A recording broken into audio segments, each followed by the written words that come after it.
On a vécu en France une parenthèse enchantée cet été avec les Jeux Olympiques de Paris 2024. Eh bien, le monde s'est presque arrêté de tourner pendant 2 semaines et on a tous suivi les performances des plus grands champions. Monaco a bien évidemment participé à cette fête avec 6 athlètes engagés dans 5 disciplines. Mais le sport monégasque surfe-t-il encore sur cette vague des Jeux Olympiques? Nous sommes allés poser la question auprès des différentes sections sportives de l'AS Monaco.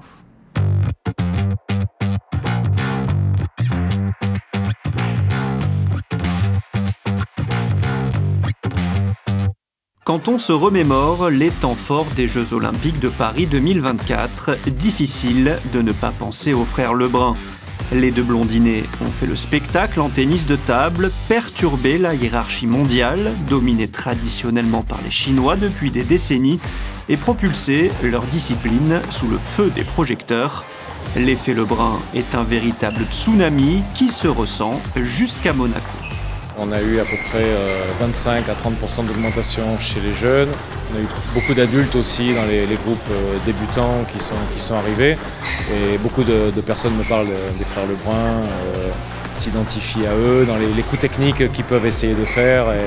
Et ça a vraiment fait du bien au tennis de table. J'aime bien les top spin avec la rotation de balle. Ici, j'aime bien jouer avec les personnes. Première, là. Deuxième, troisième. Et celle-là, on accélère dans la ligne droite. J'ai le groupe précédent où on est 30 dans la même salle. Donc je suis obligé de mettre 7 tables. On est très serré. C'est très difficile au niveau des conditions, mais on arrive à s'adapter et on fait de notre mieux.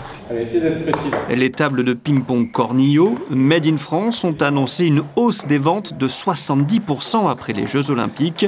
Preuve que la Lebrun Mania est loin d'être terminée. Autre superstar des Jeux, Léon Marchand, le nageur français, a régalé avec 4 médailles d'or.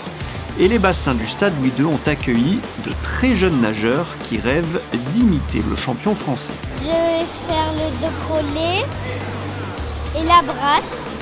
C'est quoi la nage que tu préfères? Le papillon. Si je te dis Léon Marchand, tu penses à quoi? Il est très fort et je l'aime bien. Est-ce que tu as envie de devenir comme lui? Oui.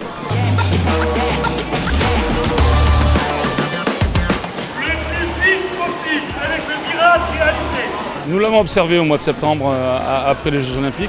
La couverture médiatique était vraiment intéressante sur Paris. Après ces Jeux, oui, on a pu observer à la rentrée un petit peu plus de demandes de parents qui souhaitent voir leurs jeunes apprendre à nager déjà. Donc pas tous pour faire de la performance, mais on a effectivement vu une petite augmentation du nombre de demandes.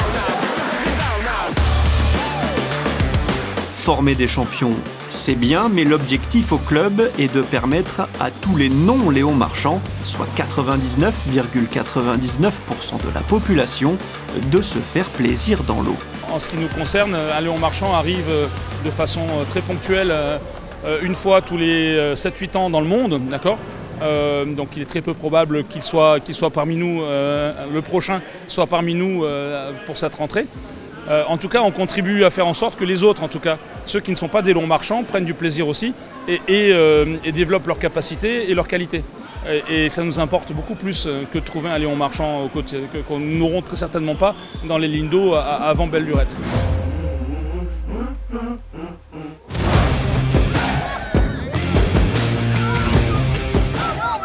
Allez, le 6 et le 7. En rugby à 7, les Antoine ont fait rêver toute la principauté. Dupont, la superstar, et Zegdar, l'enfant du pays qui a eu un rôle majeur dans l'obtention de la médaille d'or olympique. Si le ballon rond reste le plus populaire à Monaco, son cousin ovale commence à se faire une sacrée place.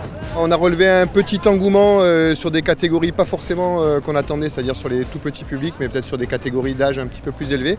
Donc ce qui est plutôt un bon signal dans le sens où du coup on a réussi à appréhender le facteur physique du rugby. Les Jeux Olympiques de Paris 2024 ont permis à de jeunes joueurs de tester ou regoûter au rugby. Cette année, pendant l'été, j'ai regardé les JO, j'ai bien aimé Et je me suis dit, c'est pas mal. J'ai fait un essai et j'ai trouvé ça vraiment très amusant.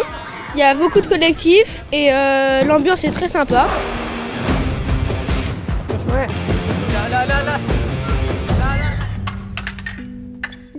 Comme la natation, l'escrime a ramené 7 médailles au clan tricolore lors des Jeux. Pourvoyeur historique de breloques en France, l'escrime est aussi bien implanté à Monaco. Et la tradition n'est pas près de s'arrêter, surtout quand une médaillée d'or olympique est de passage en principauté. C'est très chouette de les rencontrer, de voir que quand ils voient une championne et une belle médaille, ils ont des étoiles dans les yeux.